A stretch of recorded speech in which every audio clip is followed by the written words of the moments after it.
बिस्मिल्लाहिर्रहमानिर्रहीम। स्टूडेंट्स, आज का हमारा टॉपिक है लिंकेज एंड क्रॉसिंग ओवर। ये दोनों आपस में रिलेटेड हैं, इस वजह से एक ही लेक्चर में इन दोनों को हम देखेंगे। स्टूडेंट्स, आज हम पहले लिंकेज के बारे में देखेंगे और लिंकेज में हम इसकी डिस्कवरी के बारे में, लिंकेज का मीनिंग क्या होता है, कैरेक्टरिस्टिक्स क्या है लिंकेज की, जीन्स कौन से हैं लिंकेज में, लिंकेज के बारे में theories, kinds of linkage, linkage groups और इनकी सिग्निफिकेंस को पहले देखेंगे, फिर बाद में हम क्रॉसिंग ओवर को देखेंगे। स्टूडेंट्स, इसकी डिस्कवरी एक इंग्लिश साइंटिस्ट था, विलियम बैटसन एंड आर.सी. पुनट। इन्होंने 1906 में स्वीट पी पर रिसर्च करते हुए लिंकेज को डिस्कवर किया था।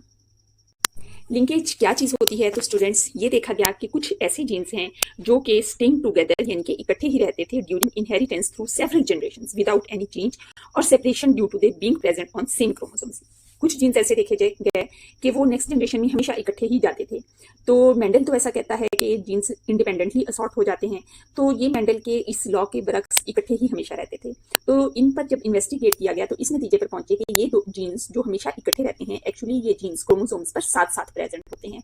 इस वजह से, क्योंकि ये एक ही क्रोमोसोम पर प्रेजेंट है और करीब करीब प्रेजेंट है, इस वजह से ये हमेशा इकट्ठे रहते हैं और इनके कैरेक्टर नेक्स्ट जनरेशन में इकट्ठे ही ट्रांसफर होते हैं।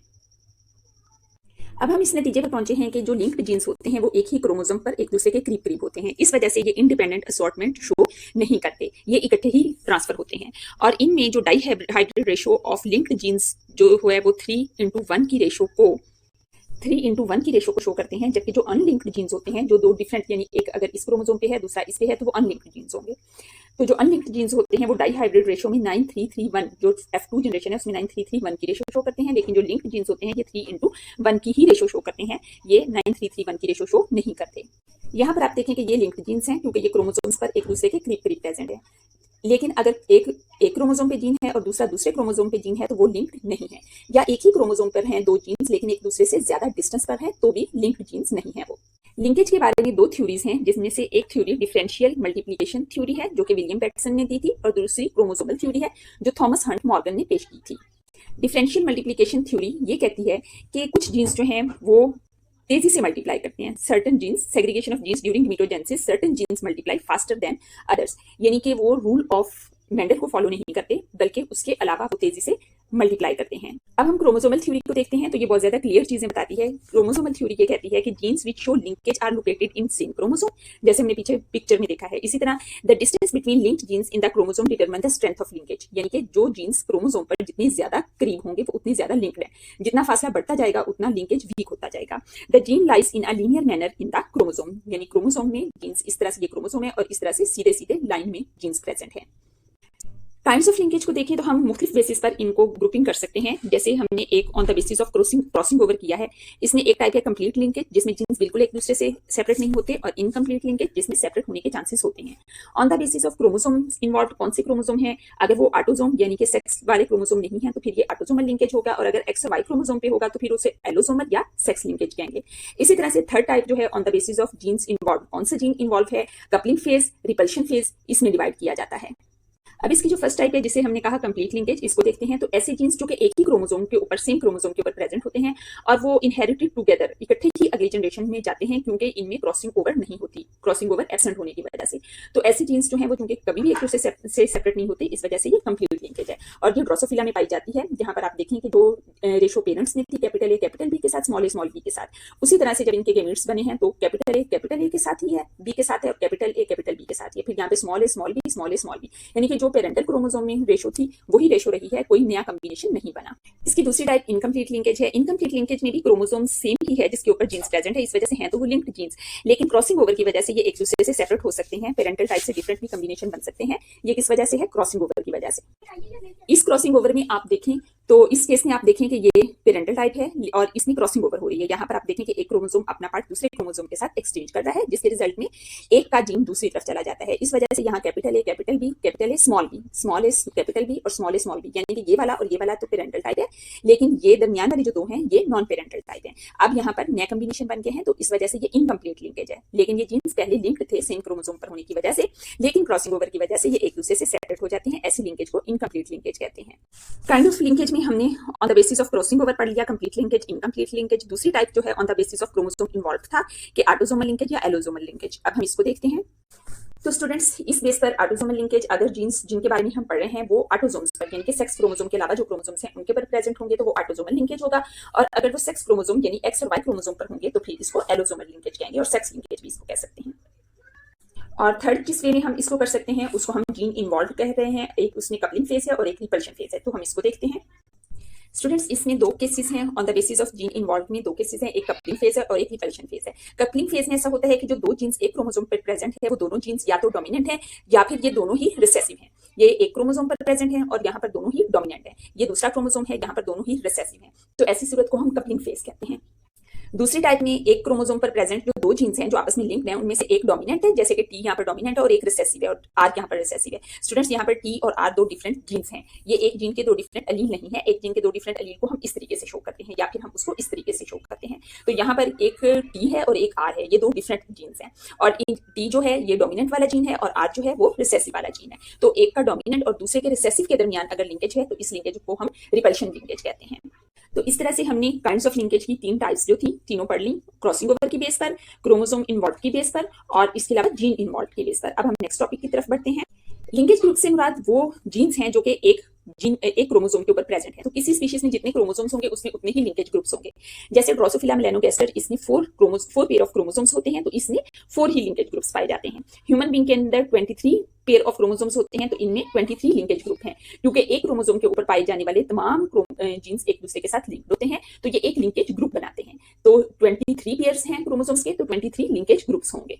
स्टूडेंट्स जैसे कि हमने बात की कि क्रॉसिंग ओवर ही लिंकेज को ब्रेक कर सकती है, तो अब हम यहाँ पर देखते हैं कि क्रॉसिंग ओवर क्या होती है। यहाँ पर आप देखें कि ये एक क्रोमोसोम है और ये दूसरा क्रोमोसोम है, इनका जो एक क्रोमाटिड है ये एक क्रोमोसोम का एक क्रोमाटिड, ये इसका दूसरा क्रोमाटिड, इसी तरह इस क्रोमोसोम का ये एक क्रोमाटिड और दूसरा क्रोमाटिड। क्रॉसिंग ओवर हमेशा दो क्रोमोसोम्स के क्रोमाटिड्स की आपस में होती है, यानी इसका और इसके क्रोमाटिड जो है ये आपस में क्रॉसिंग ओवर करेंगे। यहाँ हम इसको क्रोमोसोम ए कह लेते हैं, इसको क्रोमोसोम बी कह लेते हैं। तो क्रोमोसोम ए का एक क्रोमाटिड और क्रोमोसोम बी के एक क्रोमाटिड में क्रॉसिंग ओवर दिखा रहे हैं। तो क्रॉसिंग ओवर में क्या होता है कि ये वाला जो क्रोमोसोम है ये इस वाले क्रोमोसोम के साथ लिंक हो जाता है, तो लिंकेज के बाद ये आपस में पार्ट्स को एक्सचेंज कर लेते हैं। इसको आप इसके साथ कंपेयर करके देखें तो हाफ पार्ट इसका है जबकि हाफ पार्ट इसमें इस क्रोमोसोम का आ चुका है। इसी तरह से ये नेक्स्ट को देखें इसके साथ कंपेयर करके तो कुछ इसमें ए वाले का पार्ट है और कुछ इसमें बी वाले का पार्ट है। इसमें भी आप देखें तो कुछ ए वाले का पार्ट है और कुछ बी वाले का, इसमें भी कुछ ए वाले का कुछ बी वाले का। इस तरह से जो क्रोमाटिड्स हैं ए वाले उन्होंने बी वालों के साथ क्रॉसिंग ओवर कर ली है, जिसकी वजह से नए कॉम्बिनेशंस बन गए हैं।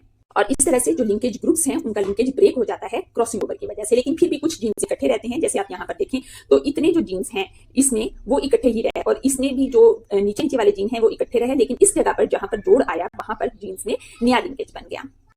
यहाँ पर आप देखें तो ये जो y था वो z के साथ था, यहाँ पर भी ये y z के ही साथ रहा है, वही वाला y यानी रेड वाले को ही हम देख लेते हैं, y z के साथ ही रहा है अगरचे वो नए क्रोमोसोम के ऊपर पार्ट चला गया है।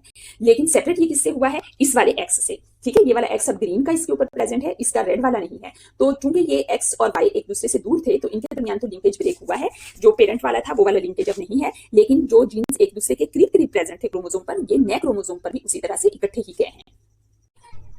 तो हम इस नतीजे पर पहुंचे हैं कि क्रॉसिंग ओवर क्या है? ये एक्सचेंज ऑफ क्रोमोसोमल पार्ट्स है जिसकी वजह से नया कॉम्बिनेशन बनते हैं, रिकॉम्बिनेंट क्रोमोसोम्स बनते हैं। स्टूडेंट्स से क्वेश्चन ये राइज होता है कि ये क्रॉसिंग ओवर होती कब है? तो ये म्यूसिस 1 में जो पैकेटिंग स्टेज होती है इस दौरान होती है और इस दौरान रिकॉम्बिनेशन स्टेज आती है, नए लिंक बनते हैं। स्टूडेंट्स क्रॉसिंग ओवर को हम फर्दर टाइप्स में भी डिवाइड कर सकते हैं। इक्वल क्रॉसिंग ओवर है जिसमें इक्वली डिवाइड होता है, इसको हम डिवाइड करते हैं single crossing over, double crossing over और मल्टीपल क्रॉसिंग ओवर में।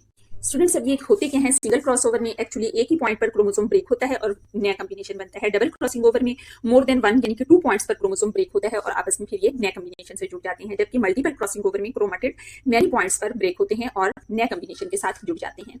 अनइक्वल क्रॉसिंग ओवर में एक क्रोमोसोम तो ज्यादा सेगमेंट रिसीव कर लेता है जबकि दूसरा क्रोमोसोम एक में एक्स्ट्रा जीन चला जाता है जबकि दूसरे में एक जीन लेस जाता है। जैसे कि आप यहाँ पर देख रहे हैं कि ये दो क्रोमोसोम्स हैं जिनमें से इस क्रोमोसोम का लेस पार्ट है और इस क्रोमोसोम के पास एक्स्ट्रा आ गया है, तो इस किस्म की क्रॉसिंग ओवर को अनइक्वल क्रॉसिंग ओवर कहते हैं। अगर हम क्रॉसिंग ओवर के मैकेनिज्म देखें तो सबसे पहले ये होती मियोसिस के दौरान है, सिनेप्सिस बनते हैं, टेट्राड फॉर्मेशन यानी कि एक ये क्रोमोसोम एक ये, क्योंकि ये 4 क्रोमाटिड्स हैं तो इस वजह से इसको टेट्राड कहते हैं। टेट्राड फॉर्मेशन होती है, फिर एक्सचेंज ऑफ क्रोमाटिड सेगमेंट्स होता है, यानी ये अपना सेगमेंट इसको और ये इसको दे देता है और फिर एंड पे टर्मिनलाइजेशन यानी कि ये प्रोसेस स्टॉप होता है। क्रोमोसोम की इस पेयरिंग को क्रॉसिंग ओवर कहते हैं। क्रॉसिंग ओवर के रिजल्ट में इस तरह से ये टेट्राड फॉर्मेशन होती है। इसमें आप देख रहे हैं कि दो मुख्तलिफ क्रोमाटिड्स हैं, दोनों के 4 क्रोमाटिड्स हैं, तो इस वजह से इसको हम टेट्राड कहते हैं। इसके बाद नेक्स्ट स्टेप में इस तरह से एक्सचेंज ऑफ सेगमेंट होता है। एक क्रोमोसोम ग्रीन कलर में और एक रेड में शो किया हुआ है, तो एक्सचेंज के बाद आप देखें कि इसमें ग्रीन और रेड दोनों है, इसमें भी ग्रीन और रेड दोनों है, यानी कि नया कॉम्बिनेशन बन गया है।